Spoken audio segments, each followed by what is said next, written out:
Okay, we're recording. Okay, hello everybody.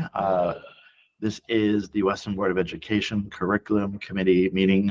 It is 3:05 p.m. on November 8th, and we're calling the meeting to order. Our first order of business is the approval of the October 2023 meeting minutes.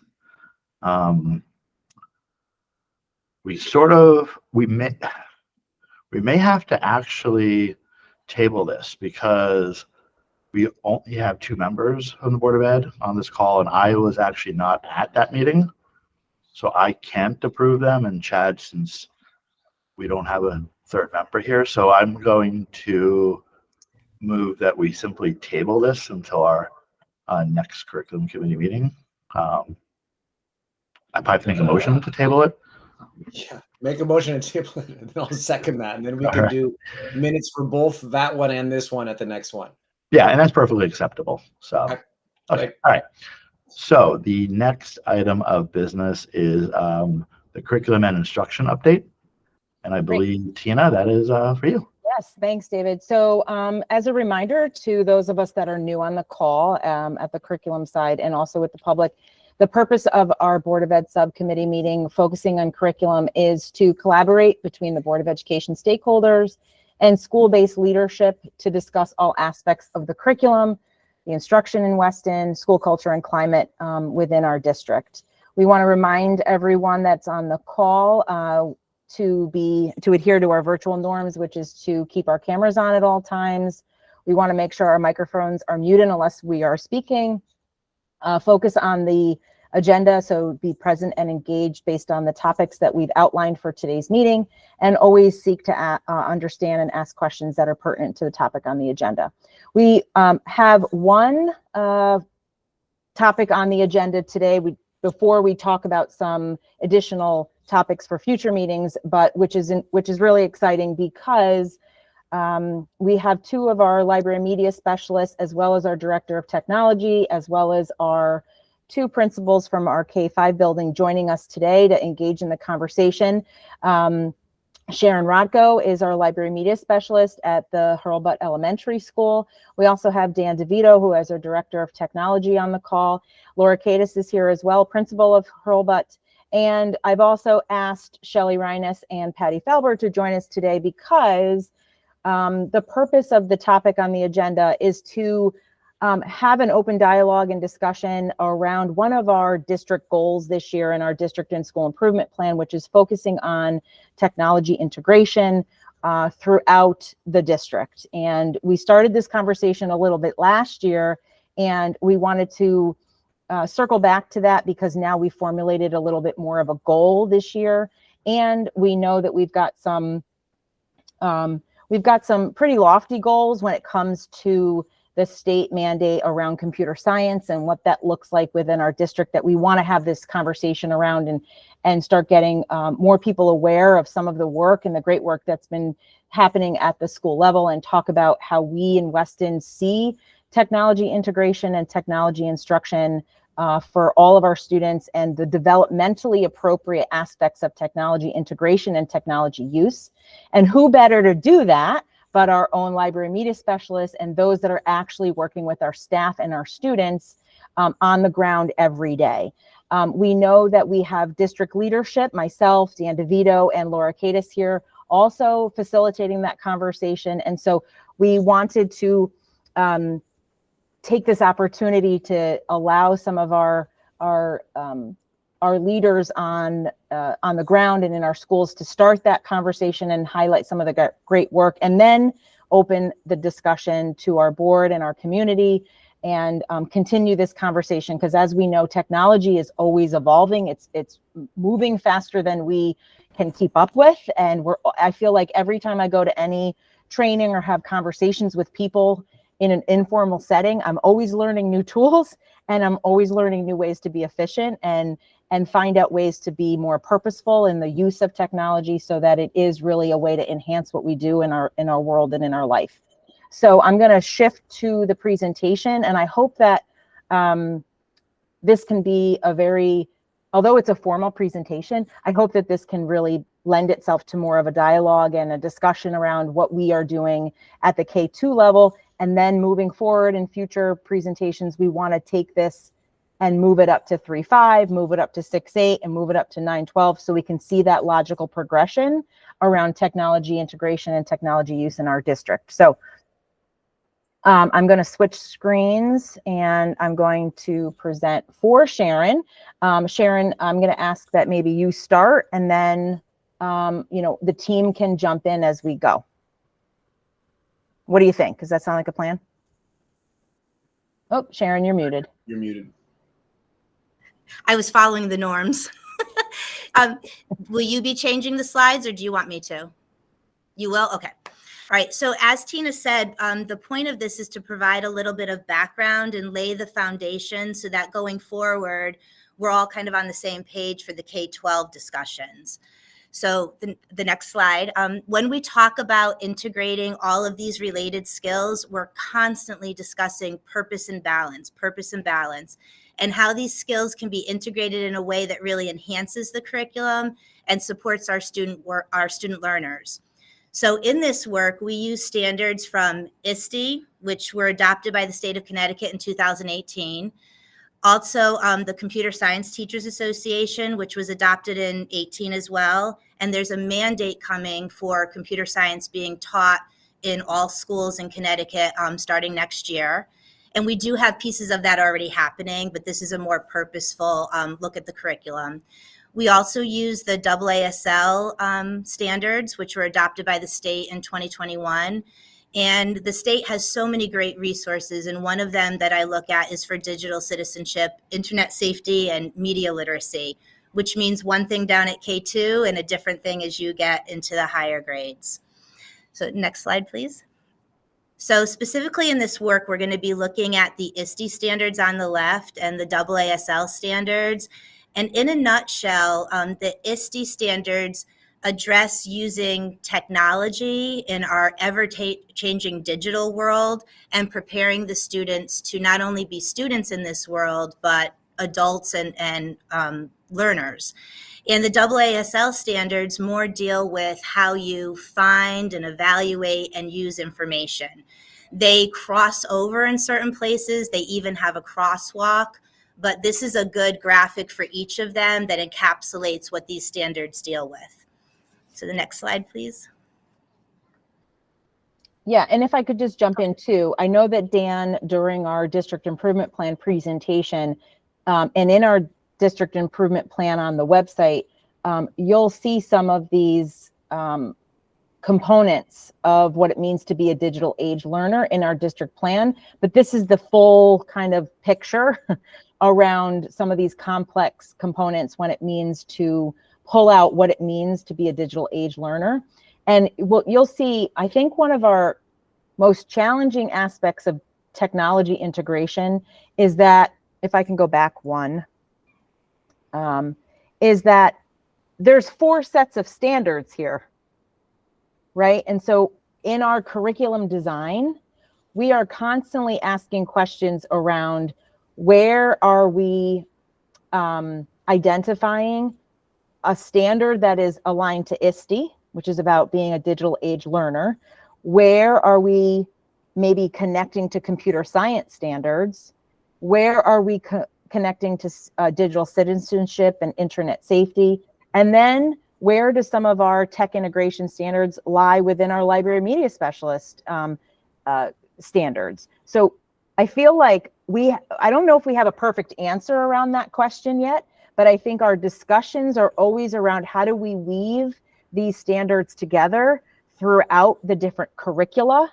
And I think in a nutshell, that is where I think we see integration of technology, because it's not really done in isolation per se.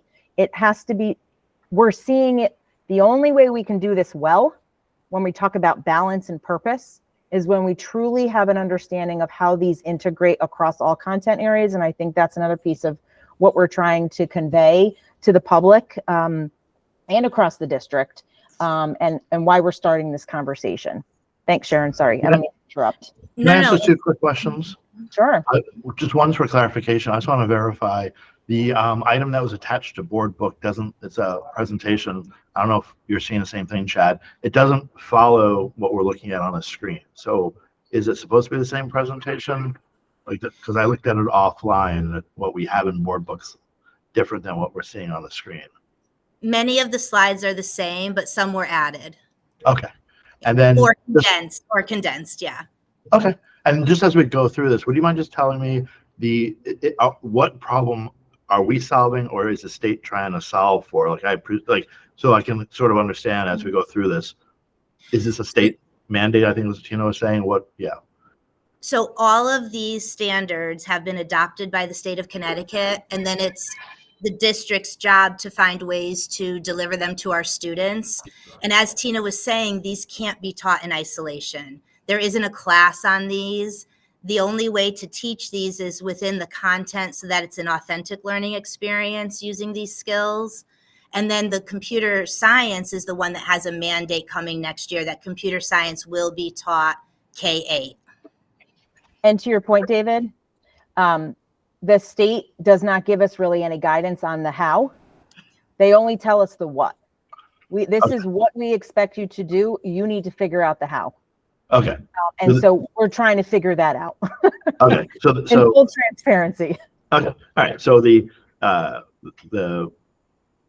reason this has come up is because the state has said you must do this. Now we have to figure out how to get it done.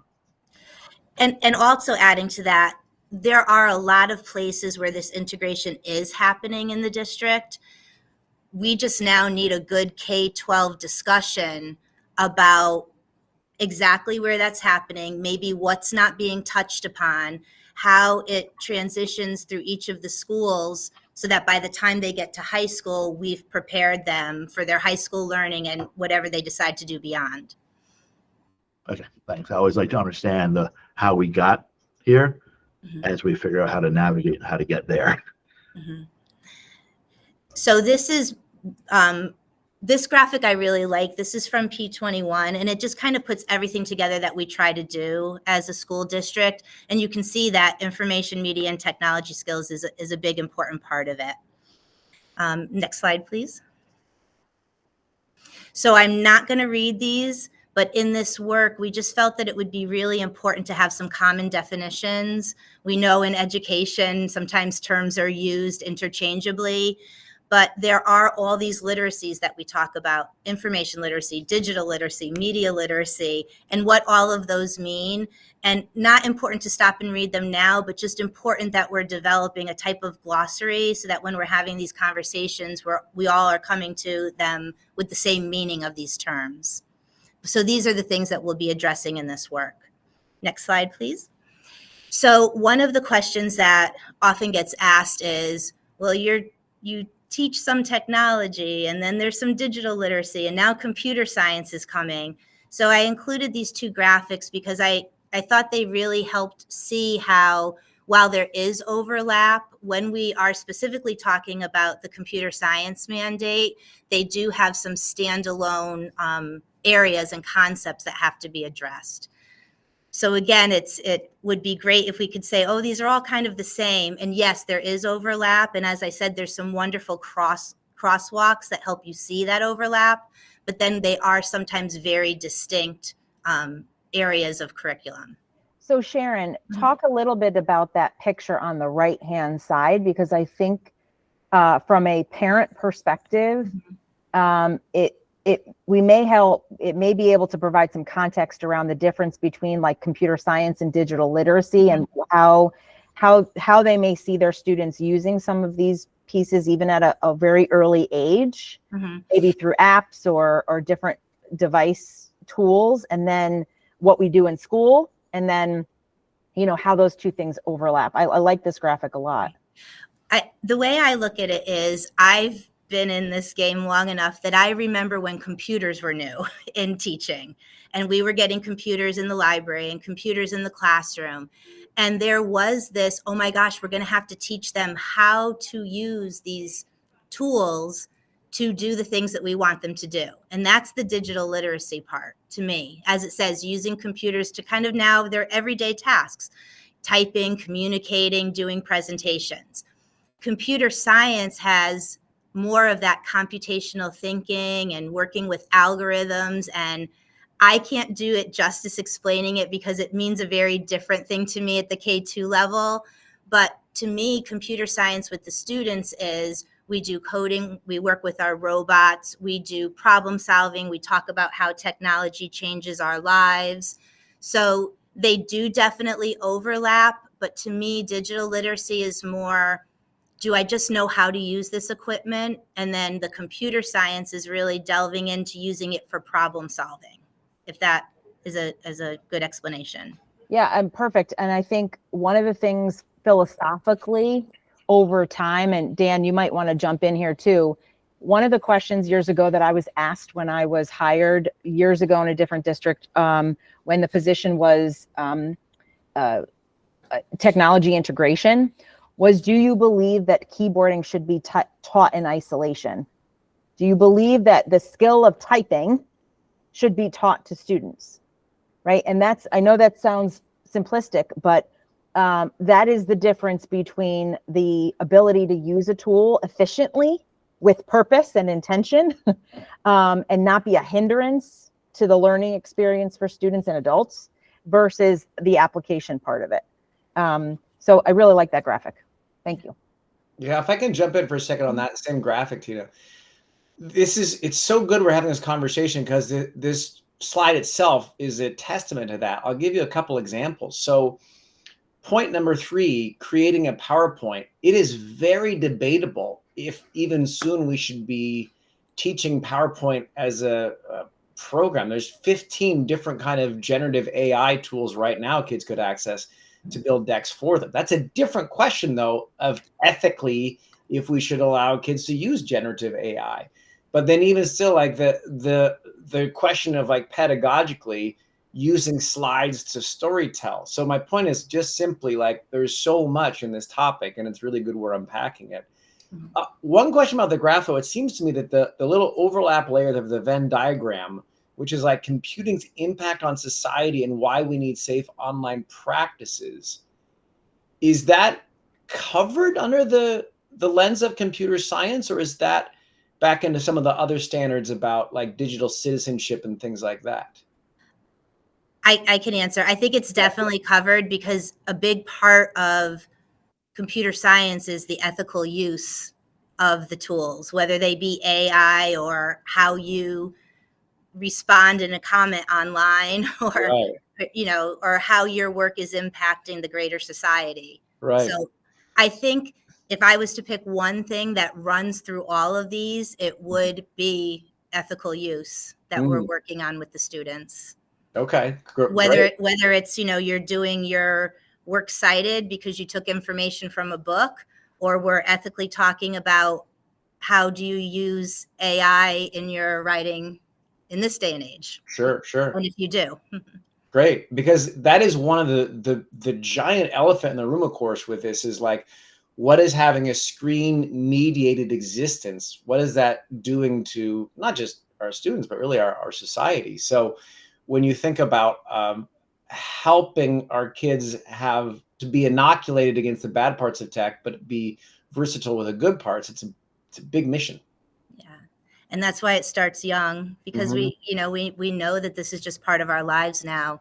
And any of the seeds that we can plant and talk with them about at a young age is important in my mind. Yeah. And Sharon, can you also clarify, because Tina might know how excited she could presume how excited I probably got when I saw computer science, and then I looked more at like the tech side of it. So this is part of 2 different kind of mandates. There's the ethical, there's how do you use technology, and then there's also actual traditional computer science as part of this as well.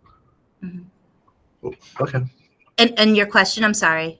It was basically just to kind of validate or verify that what the screen I'm looking at right now, it's essentially there's the computer science, which is the more traditional computer science, the data analysis, algorithm, and programming. That's part of this, as is how do you use technology in education for things like AI research, citing work. So it's kind of both spectrums of technology, right? Well, and as Sharon mentioned in the beginning, computer science has its own set of K-12 standards. And then you have all the international standards for technology educators, the AASL ones, which for librarians. So yes, computer science has its own set of K-12 scope and sequence standards that do overlap around digital literacy, which typically fall within the library media specialist standards. Cool. Okay. And then just to piggyback on that, Tina has heard me say this before.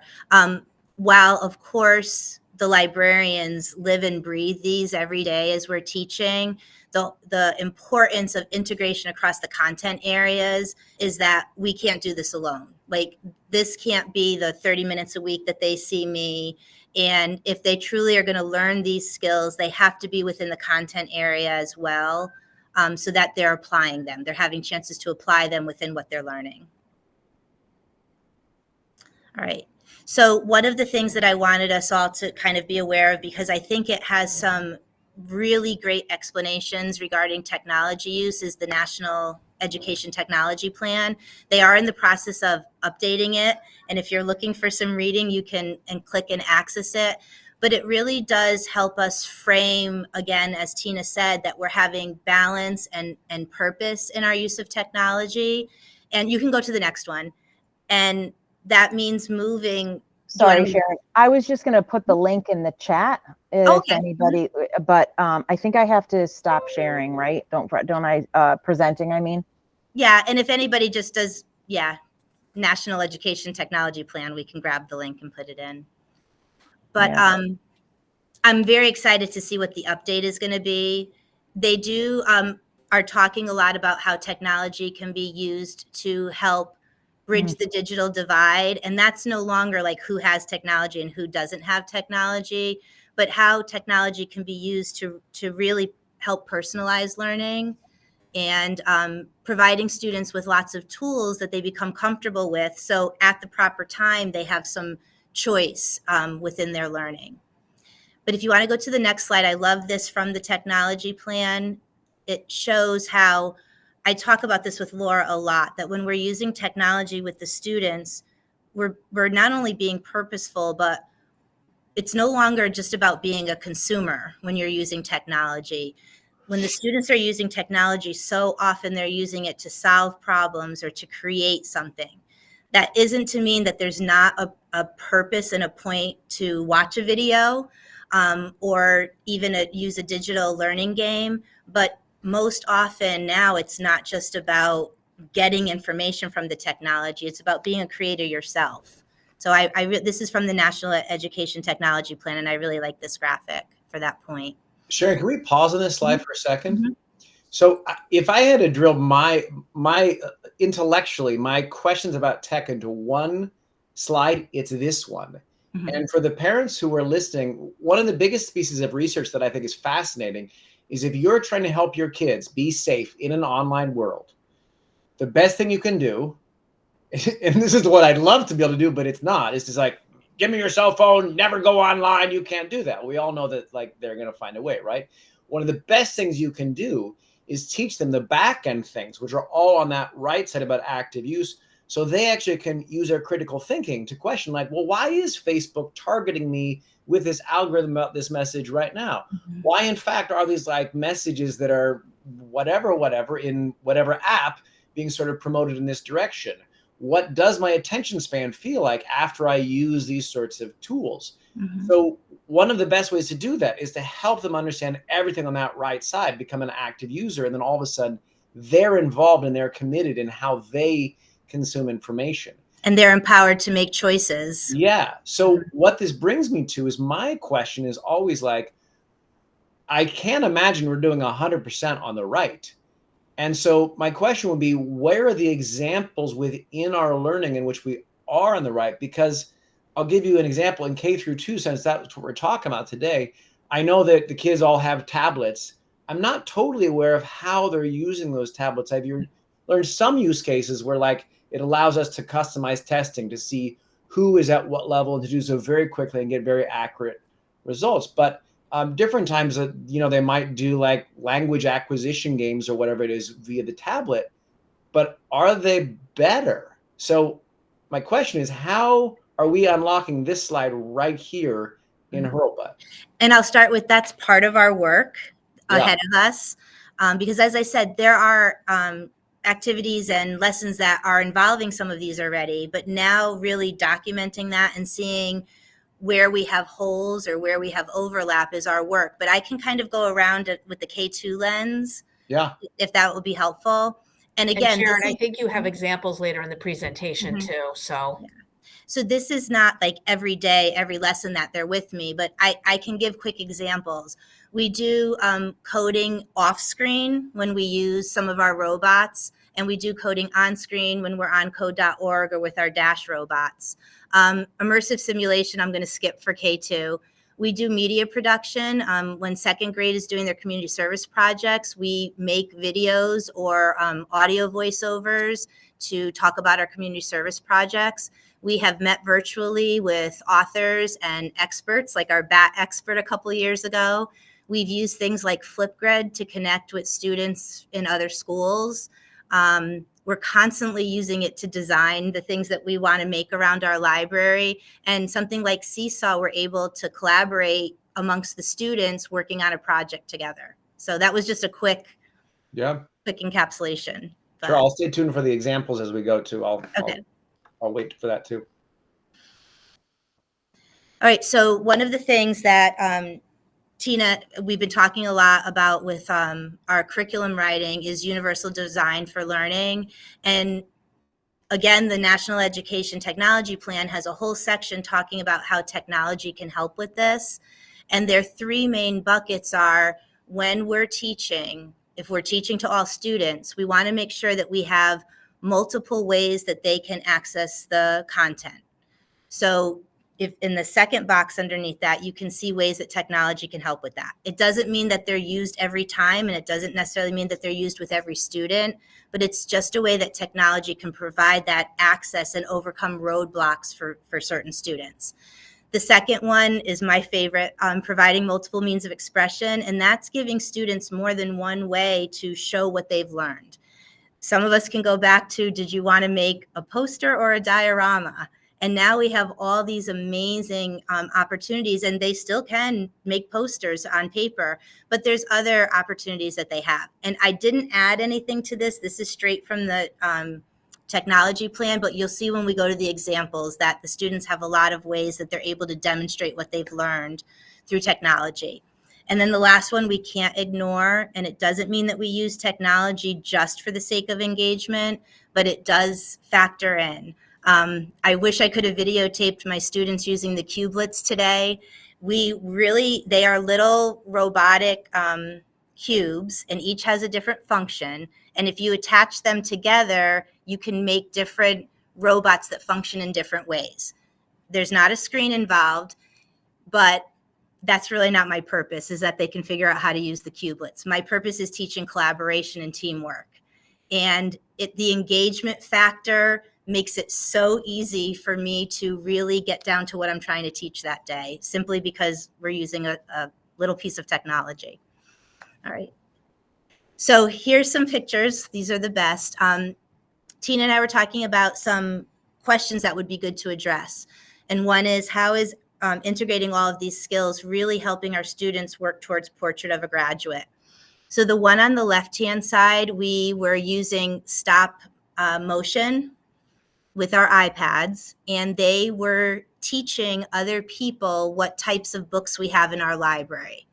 Now, again, great for them to experience using this piece of technology and really having to problem solve as they were learning it.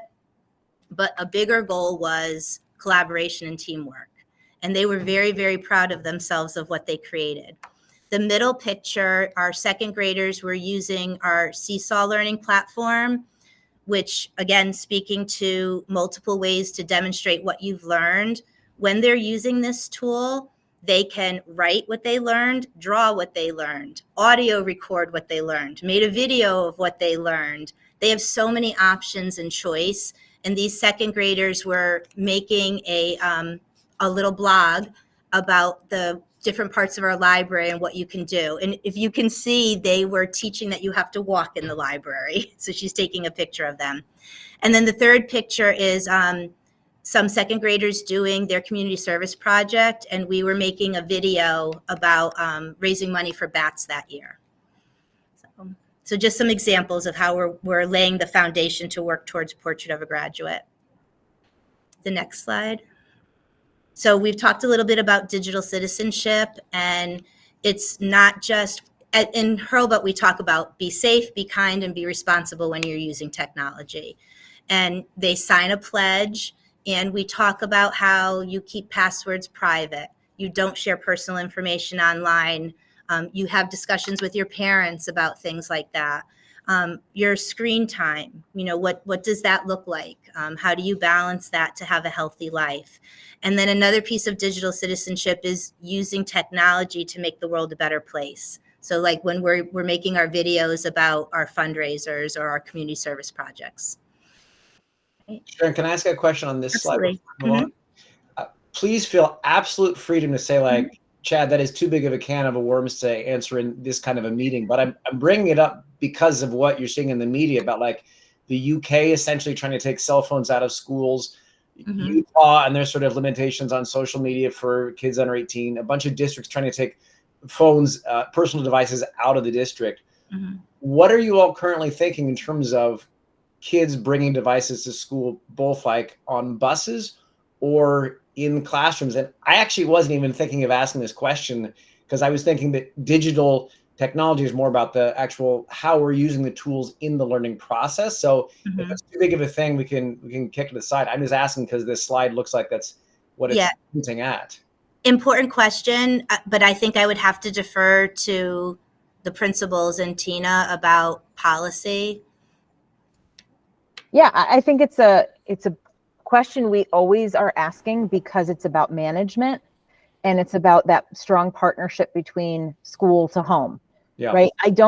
I know we don't have a problem at the K2 level where students, when they're in the building, are using the devices because K2 is just different at that developmental stage. We can manage it a lot easier, right? Most of them, Laura, please chime in because I don't know the students as well as you do, obviously. But I don't walk around the school and see students with their cell phones in their hands.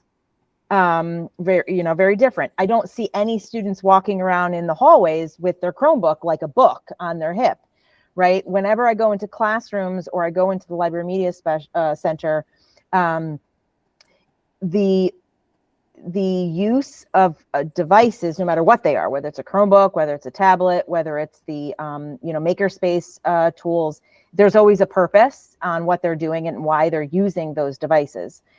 As we kind of progress through the grades, I think behavior and management and the idea of what it means to be a digital citizen and be skeptical and mindful of your behavior when you're using tools outside of the classroom start to evolve and change. I mean, we can go as far as going to every type of device, right? The smartwatches I know are another issue. When you, not a K2, I don't see any issues with the smartwatches because most of them at K2 don't have them. But when you get to 3 on up, we start adding like wearable stuff, right? And so we have had situations where we go on the bus and we have conversations about with students. Now they're on the bus, they're not in the classroom, and they're going home, and they're now have access to cell phones because parents are giving them access to cell phones, and they're using it inappropriately. And we have to address it individually with students and have conversations with parents because sometimes the parents don't even know. Sure. And jumping in on that, obviously, as we're getting closer to the holidays, this is going to be an even deeper conversation we're going to have when we come back to school in January.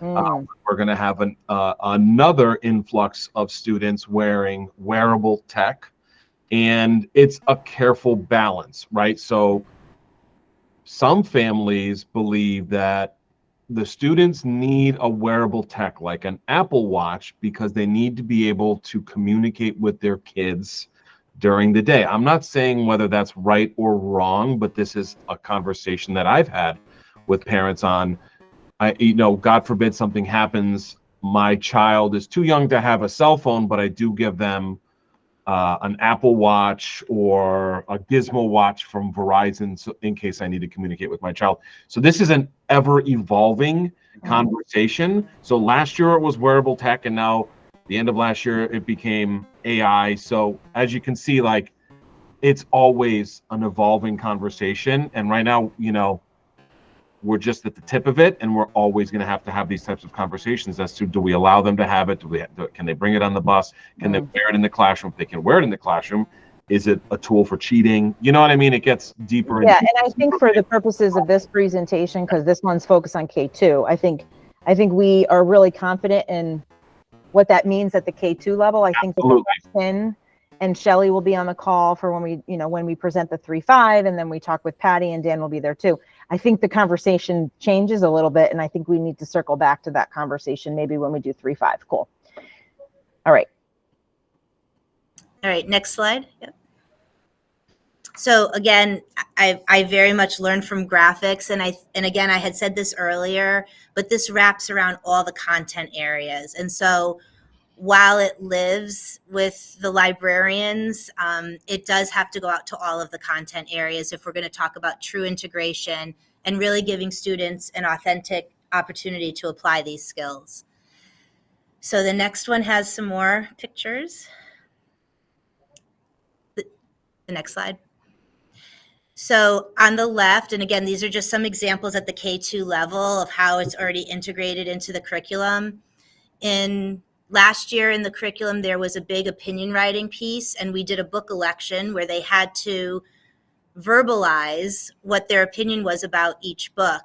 And that would be tricky for students in kindergarten and first grade, and maybe even second grade, to write or type.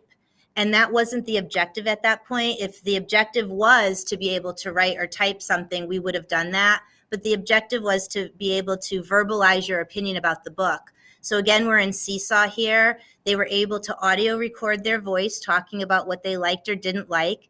They could take a picture from within the book to give some evidence about what they liked or didn't like about the book. And it just made that experience all the more rich. The middle picture I really love because we were making some displays for our library to help people know how big different animals and insects are. And we had to use a book and a database because we needed information from both of them to put together for that project. And the last picture is integration with math and technology. After their geometry unit, the first graders came in, they told me everything they knew about squares, and we integrated what we knew about coding. They had to program their robot to move in a square. And if they were successful, we attached a marker to him and he was able to draw the square.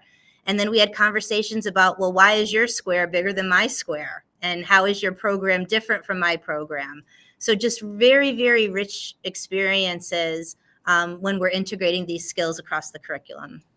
And if I could just add two things. One is, Sharon, I love your keyboard mat. If anybody noticed that there was a keyboard mat underneath those kiddos. You see it? F12 print screen, just like a real keyboard. Subtle touch there, so cute. But the other thing is, when you integrate tech really well into the content areas, the tech kind of disappears in the learning. Mm-hmm. That's how I always have interpreted true tech integration, right? Because if you hear Sharon, it's really about the learning objectives. It's not about the tech anymore. When you are truly integrating a use of some kind of tool within the learning objective for the students, it's really about what they're learning and why they're learning it, not about the tool that they used in order to get there. So great job on some of these examples. We are so far removed from tech for tech's sake. When technology was new and we were just trying to figure it all, technology in the classroom and trying to figure it all out. Yes, there were times when we were just using it because we were trying to figure it out, but we are so far removed from that now. It really is, what am I trying to teach?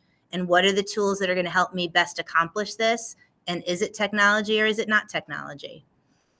So next one. So DIPS and SIPs, I love our acronyms, but as Tina had mentioned, we do have a district goal, and each building has a school goal that centers around the integration of these standards. So this is really all that we've been talking about, that what we'll be working on. And it obviously is not just a year-long goal. And then the next slide. Wait, can we stop for a second there, Sharon? Can we go back? I'm just looking at I want to be able to do my job as well as I can as a board member. So what is the performance goal? How will we know if we have done what this slide says, which is increase the integration of standards in K through 12 content specific areas? So I'll give my answer, and then everybody else please chime in. This is our, first step into this work. And so for our piece at Hurlbut, there's also the new reading and writing curriculum. So success this year would be, did we find places to purposefully integrate these skills into that curriculum that enhanced it and gave the students stronger learning opportunities? And so this year, in my piece, is very much a pilot.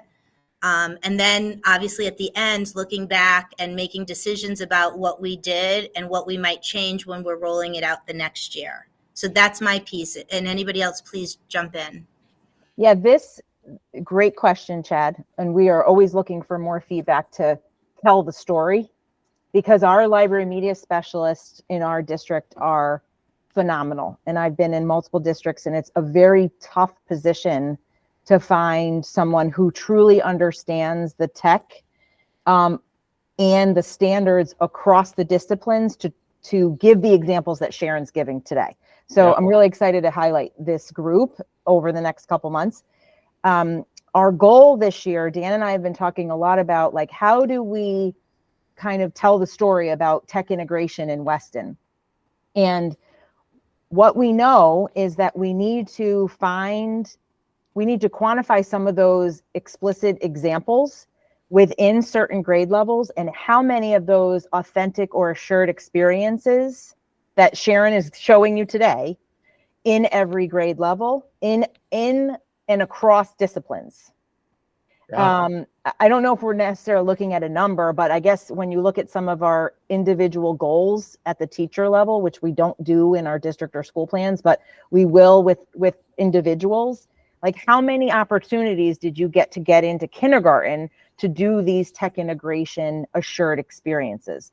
And if they're good ones, how are we weaving them into the curriculum? Yeah. And how are we naming them for teachers? And then I think down the road, success will be measured by how is this happening in the classroom, and not necessarily always with the librarian, because that is the ultimate goal, is that we have helped all of our teachers become comfortable in doing this.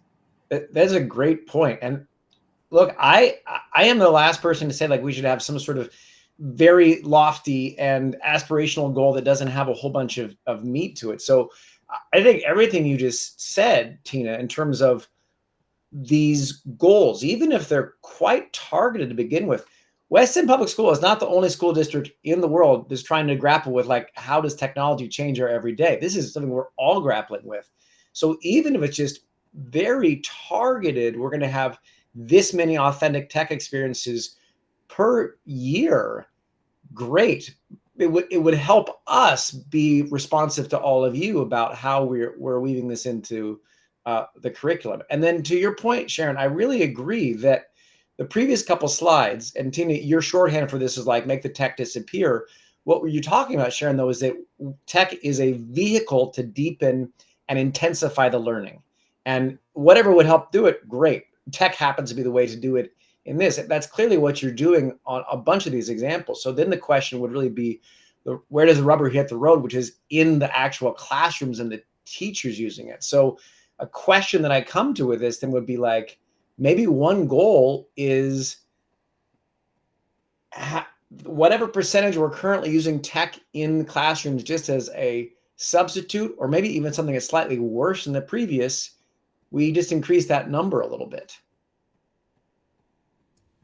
Yeah, that's what I meant by the assured experiences. Yeah. Because when we talk about purpose and intention, it's always through the lens of curriculum. Yeah. And that's what we do in the district, right? And so we want to name it, we want to describe it, because when push comes to shove, if any one of us are replaced, which we all are replaceable, can someone coming in be able to replicate that assured experience for our students?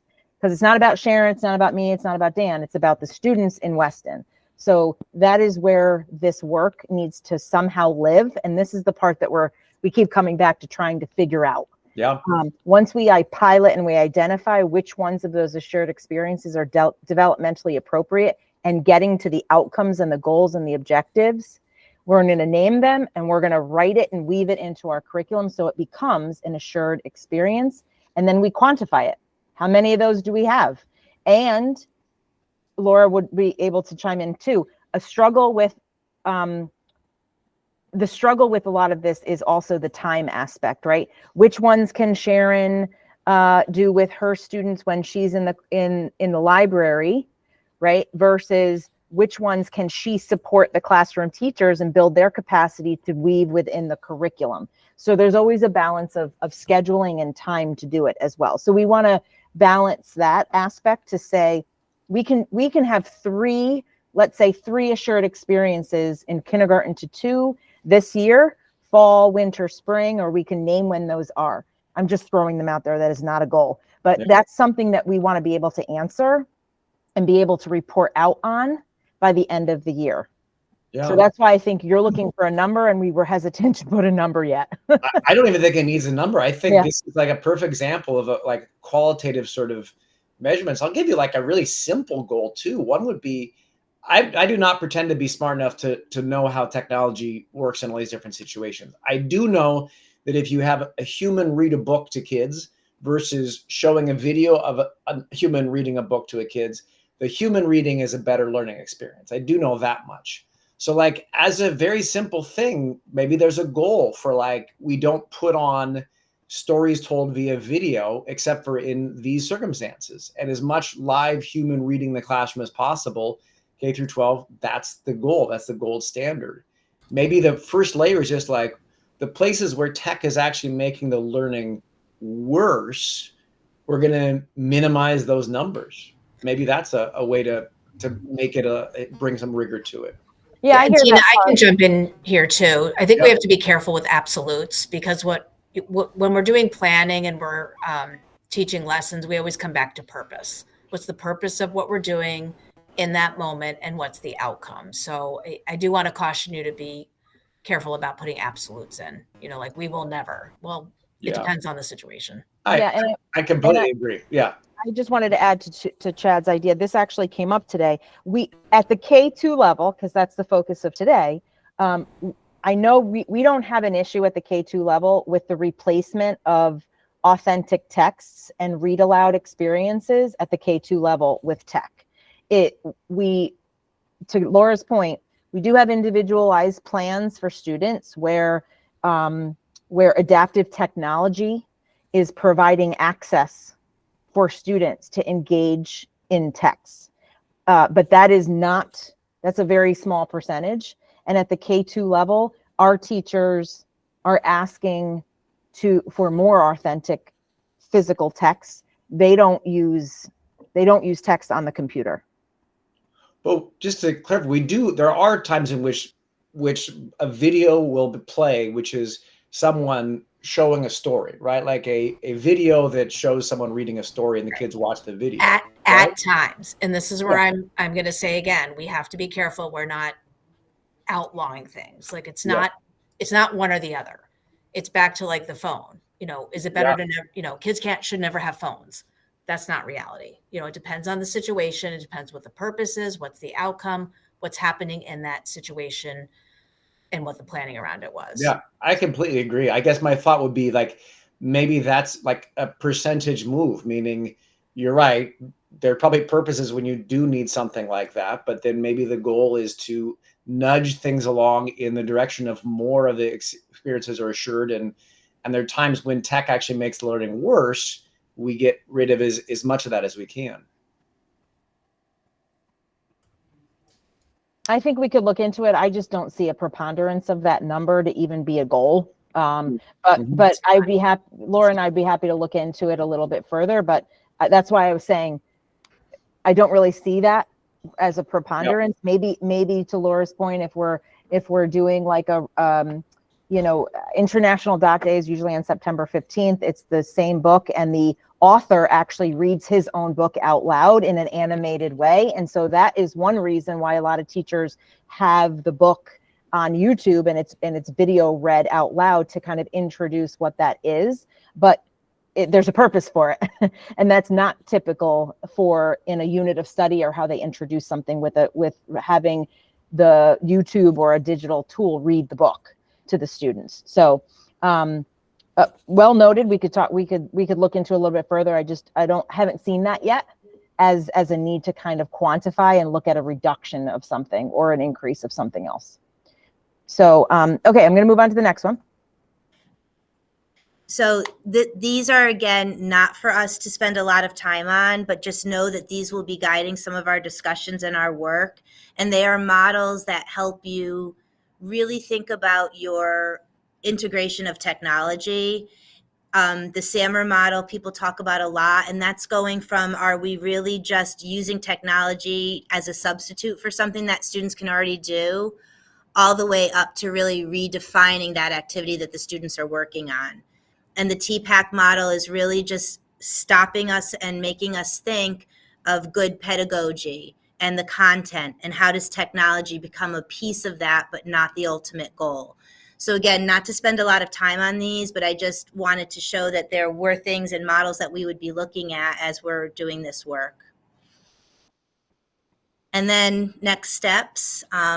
Obviously, this has a lot of stakeholders that are going to be involved in these conversations and coming up with what this action plan is going to look like. We know we have a start for this year, but this is a big undertaking, especially being K-12, but it's such important work.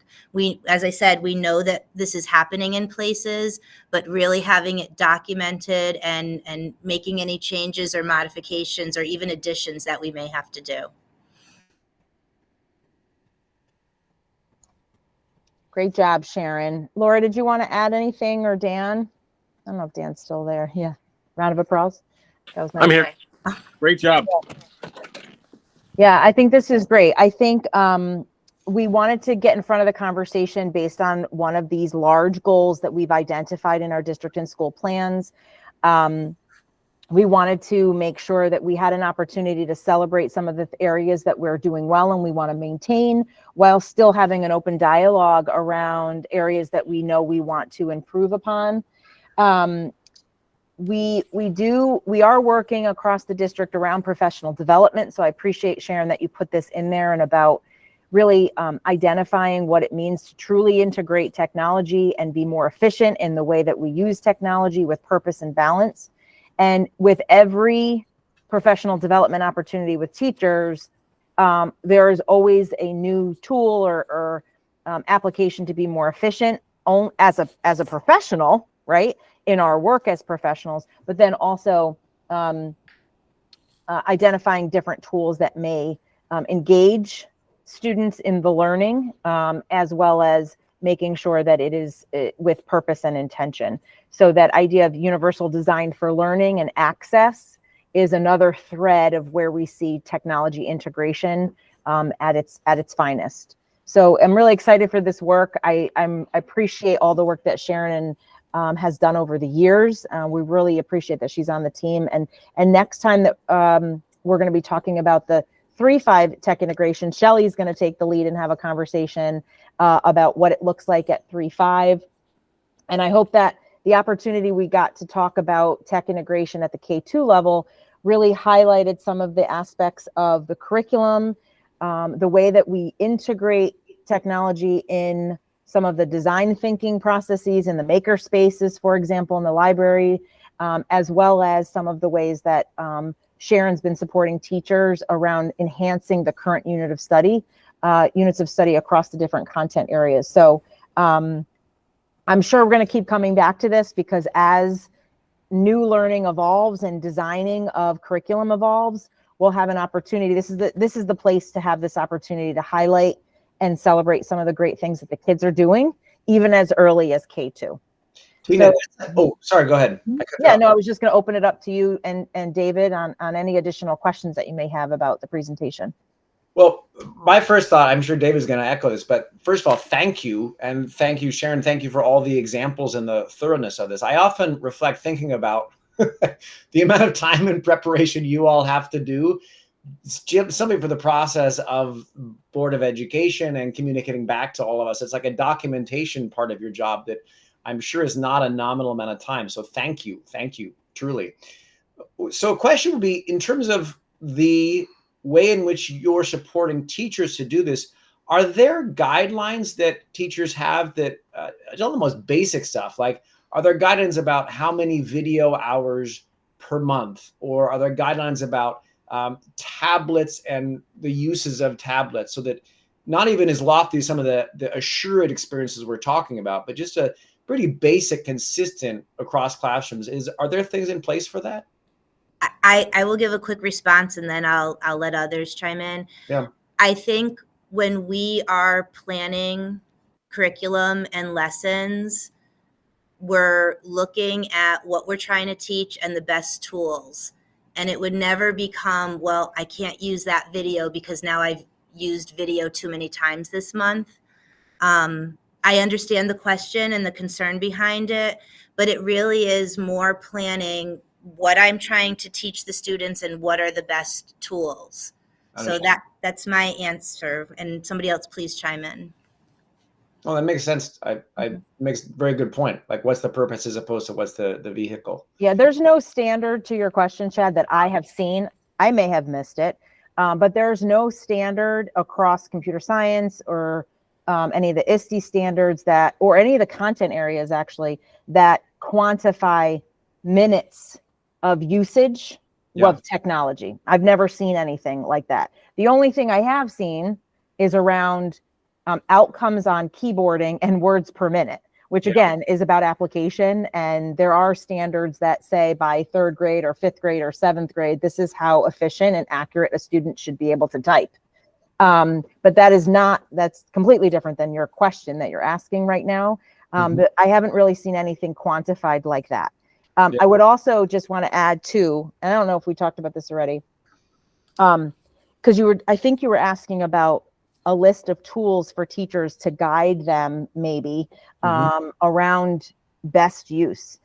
I have tried to do that in the SAMR model, that structure from substitution all the way to augmentation and redefinition. And I tried to create a nice, cool chart and give some awesome tech app and tools.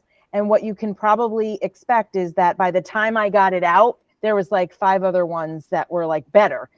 What also I would say when we talk about, maybe this is the wrong word, Dan, you're going to get mad, maybe control. We also have to recognize that in a district, there are some parameters of use and tech use and tool use in school districts. One thing that is required that everyone should realize is just because something is free out in the public, it doesn't mean that we can use it in the school setting. And so there are state parameters around security and privacy that that companies need to adhere to in order for schools to even engage in a conversation on whether or not it aligns to their curriculum and their philosophy in the district. So Dan and I go through each technology application and tool with a fine-tooth comb, and the tools that teachers and students can use, again, bad word, but it's the only one that's coming to my mind right now, is in a controlled space. Because there are a lot of apps and tools out there. We have to house the ones that fit certain list of parameters, and we look for redundancy. So we don't want 5 tools that do the same thing. We want one tool that's really high quality, and we'll only use that one. We also look at cost, right? The return on investment. And then the last thing, which is like the last checkbox, is how does this align to curriculum, and how does it integrate in the different content areas as far as usage and purpose? So if it doesn't fit all those parameters for approval, we don't allow it in. Yeah. And I come from a district, full transparency, I come from a district that had hundreds of tools that did not follow that structure. Yeah. And we had to clean it up. It took years to clean up because COVID didn't help the situation. It hindered it. And I was happy to know that in Weston, we have a much cleaner structure and process for teachers to request and get some of these tools approved. And we involved the teachers in that conversation from start to finish.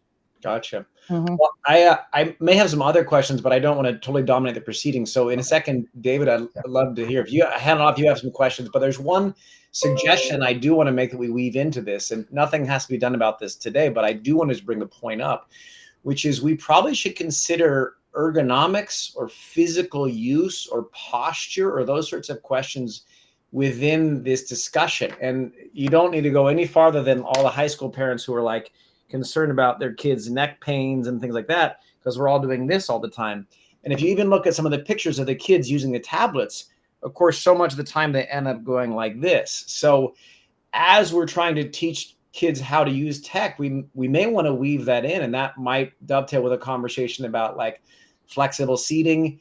It's pretty tangential, but it might even touch on some of the mental health conversations that I haven't been so much the one driving those, but other community members have, in terms of how people actually get up and out of things and time outside and those sorts of things. And that, you know, numbers spent on this does to start to kind of drain people physically and mentally at times. So it's nothing to be done right now, but as we're thinking about these long-term, years-long sort of idea of what are the driving forces behind how we use technology, it might be worth thinking about how we actually use our bodies in that too. I'm dying to know, Chad, what are you sitting on right now? Well, I'm not sitting on it right now because my son stole it. Oh, come on. I have That's- a giant pink yoga ball that I sit on like a good Okay. amount of time, but he stole it. This is the Okay, problem. next time. He's 5 and he loves it. So I now want to see it. I he want to sneaks see in my it. office and steals a yoga ball all the time. It's not okay. Not okay. Anyway, I will turn off my sound for a bit and let others ask questions. Sure. If we were I do actually have two roll questions, that and they are out, completely to, like, separate with let's a say big Julia, space between them. Shane, and The Lindsay, first question I have do is, those folks. David, there's a bunch of audio in your background. Else, I mean, Oh. Dan's unmuted. that's what happens when you work from an office. We can Is get that them any a better? plug, and I just don't know if it's gonna work. It's the background. Is there somebody else talking? Yeah. Oh, yeah. Hold on a minute. Hold on. I will have to step away from my desk for a moment. Hang on. I usually do this in our conference room. So I have two questions for you guys. Look at my. My first question. I think we I lost. can't hear him now. David, I can't hear you anymore. I think you got worse. All right, hold on. The technology guys. Yeah, I should have. Okay, I that's used better. up on my AirPods. All right. So just real quickly, because we're going to rely more on technology, and we're going to essentially encourage students to go out to the internet and get information, do we have anything that students know? Where do they go if they get themselves into trouble online? And I don't mean trouble like, you know what I'm saying? Yeah. Who's a safe person? Like, do we have something that says, if you come across content then this, and essentially you don't in feel theory, can be comfortable done. That telling should mom be and no dad problem. about it, When like, do who you is wanna the roll person this they would out? contact? Soon, or are you officially For announced safety this purposes. subject? I can actually jump in on that. Believe it or not, our SROs have developed a really good relationship with their students, with the kids, for really highly inappropriate content. And then, they can always, they know we've had people speak to their teachers, and then they put in work orders, and then we work on things from our angle as well. So is there, I think it would be really helpful to have something published or in writing that students know that if they accidentally stumble upon a website where they know the material is wrong, whether it's adult material or something that's just wrong, who is their first point of contact? Is it the teacher in the classroom? Is it, we don't have SROs obviously at Hurlbut. So who is that first point of contact? I think it would be really helpful, especially as a parent, to know that as we as a district start encouraging our kids to go and do their own research online, even with all the parameters that Dan has put in place, I'm in the same business. These filters can be bypassed. So I think we should have a policy or a procedure that if your student's exposed to something inappropriate by their standards or they know is wrong and they don't know what to do, this is who their point of contact is, the classroom teacher, or I'll just quickly interject about Hurlbut, because we are K2, and so they're really not out on the internet. When we're online, we're often in our student research databases, which are a safe environment. But when we are talking about digital citizenship, I do say to them, if something comes on your screen and I'm talking, school or in home, and you get that not good feeling in your stomach, you need to go to your teacher or your grown-up. And that's kind of how we address it, because we are over their shoulders here, but we do know that we're also talking about their home use, and we want them to know that they do have grownups in their lives that they can go to at the K2 level. But that's just for our, it does change as they get older. Sharon, in K2, it's part of digital citizenship lessons at the K2 level. And I think that's a good point, David. When we move to 3-5 and beyond, we can talk a little bit more as we move up, because as Dan said, there have been already some experiences, and how the SRO is helping support staff and principals and students if we do run into situations like that. We're trying to be proactive, though, to your point, David, versus reactive, but we know the reality is there are times where students get caught up in it, and they need some support to respond. Yeah, for sure. Okay, then my second question, also from a proactive perspective as well, we double filter in the district.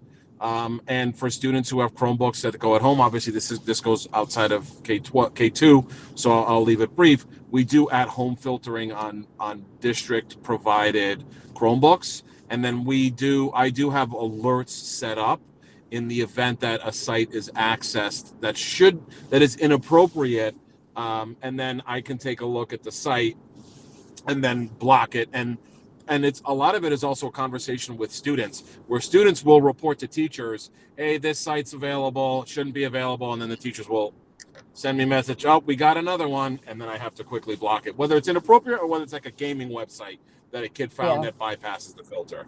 Yeah, and Dan, just to add to that, when in that alert system, who gets alerted? That would be me. Only you, or does it also alert a principal?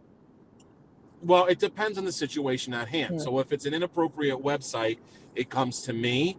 If it's something that comes down to different situations such as depression and harm and all that stuff, then we have a separate system where the principals, the assistant principals are alerted, and we handle that differently. So it kind of depends on whether they stumble across a site or whether it's something different.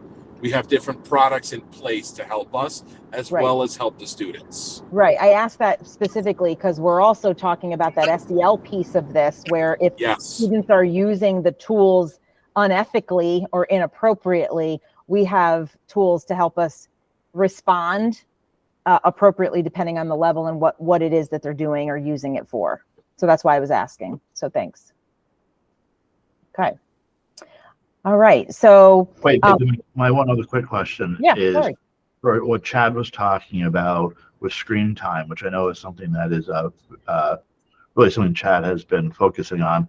Will we have any way to look at how much this new curriculum, how much additional time these new mandates require additional screen time? Is it net neutral? Is it an additional 42 minutes in the course of a school day? Is there anything that Yeah, so the good question. As I mentioned before, I have not seen anything written in the standards that quantify amount of use of tech, right? It's about purpose and intention, developmentally appropriate, and how it integrates within the content areas. That's one. The other layer of this that we have not solved yet, but this is part of our work this year and beyond, is how do we address the computer science standards that are K-12, that we do not have a computer science teacher in kindergarten through second grade, or kindergarten through 8th grade. Sorry, let me just clarify that even further. And so we as a district, if we're not going to increase personnel, then we need to figure out how we're going to identify certain standards at each level that will meet the computer science standards, and where and how. It is, this is not a Weston like problem to solve. Like, yes, it is a problem that we have to solve, but I'm saying I don't have a model yet that I have found that has figured it out well. So I think we're gonna really be engaging in some of that conversation with our library media specialists, with our teachers. And what I know to probably be true is that we're going to have to identify these computer science standards within the content areas that we already do through curriculum design and through what the library media specialists do with their students during library time. That's my best response right now, not having a fully articulated K-12 computer science curriculum defined yet. Let me jump in with a question on that, Tina, which is that is an incredibly important point that we're getting to towards the end of today, because this is very much a virtuous cycle, meaning if we help kids unlock computer science, they're going to be better digital citizens. And if they're better digital citizens, they'll understand how to use technology more effectively to learn stuff. And like, there's a reason they have those in a Venn diagram with a little overlap in the middle. These skills are very much driving each other. So the first point is, I think that the two great thrusts of this, they're very, very deeply connected. The second, to be so bold as to make a suggestion, maybe there's a way to leverage some of the community expertise in this. I mean, David knows a lot more about tech in the outside world than I do, but there are lots of citizens in Weston who are super sophisticated in terms of the businesses they run and the positions they hold. Peter Gordon on the board has also been a big advocate of how we teach computing skills and engineering and those sorts of things. So it may be that there is a wealth of resources that could be leveraged at essentially no cost. I don't know what those would be yet, but you know, every time we've made a bit of a call to the community on certain things, we tend to get useful stuff back. So maybe that would be a worthwhile thing to consider in this. Always, absolutely. I think we just need to figure out what those requests are first. Yeah.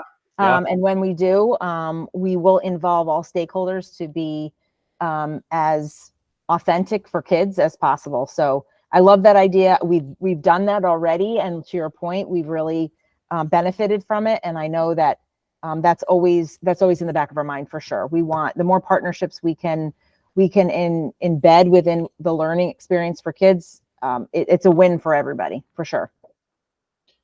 It also fulfills one of the, you said, you know, how do we tell our stories to the communities and beyond just that one yellow bar of what the goals are?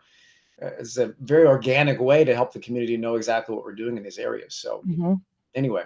Thank you. Yeah, this is great. And I appreciate that you guys are always so willing to jump on the bus and help us out in any way that you can. As soon as we have the question to ask and the request, this is where we're going to come. So yeah, I think this is a great starting point, and that's why we wanted to have the conversation sooner than later, because we want to really start diving into this work. Yeah. Tina, are there any examples in which either is there, and I saw one in the music room that I was blown away with when I visited Hobart one time. There's these, just because I know a lot about music from my own family, but there was this cool thing where you had different pieces of music up on a smart board that showed different scores. You could play the scores, and then kids quick play this fun game to go to whichever score was accurate. So it was like this intense kinesthetic way to experience notes on a treble clef, see that visual, hear it played, and then gravitationally move to that space in the room. So it was like a really instant use case for tech being leveraged well. Are there any examples? And maybe Laura, this is a better question directed to you. I don't know, you could tell me, but are there any examples on the plus side of things we're really doing right now that are great in terms of these assured experiences? And also on the flip side, are there any that we've discovered that, like, you know what, that was a substitution for tech that we didn't need, or actually even made it worse, and let's take that away?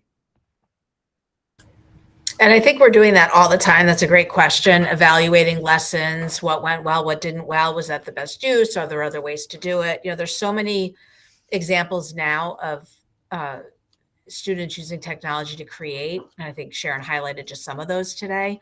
Yeah. Those are the ones that we think are the most powerful. And each time we plan, you know, the teachers plan twice a week together, common planning time, team time, and they're evaluating them on a daily basis. And, you know, that consistency then comes from those team conversations. Yeah, and if I could add, now that we're moving into budget, when it comes to authentic experiences that are named in a curriculum, it requires us to provide time for our teachers to do that work, because we design our own curriculum in every content area. So I know I kept talking about the Summer Curriculum Academy. That is the best time where teachers are really focused. They have me at their fingertips. We really get to look at a K-12 scope and sequence. We started that work this summer. We have a lot more work to do. And one of the also ways that, the board can support this effort is by supporting the time that we have to give to our teachers outside of the classroom, which is during the summer. It's the only time that we really get them for an intense period of time to do this work, because those shared experiences and the planning that Laura's talking about, it comes from curriculum, and it has to be a really good, strong, articulated foundational resource for anyone to pick up and use. And that requires us some real good focused time. And you'll see when we go down the budget area, I will be requesting more time for our teachers to do this work in the summer, because I don't want to interrupt instruction. That's the worst thing that we could do. So we really have to use our time in June before the summer gets out to do this work. Sure. Yeah. And Tina, this is not a need to have thing right now, but I would be curious about, if you think about it a little bit, discuss whatever, if there are examples, and this would also help us tell the story to the community of what Weston is striving to do with tech. If there are examples of a time in which tech was this quite transformational method to learn a lesson, that'd be great if we have a couple examples of that.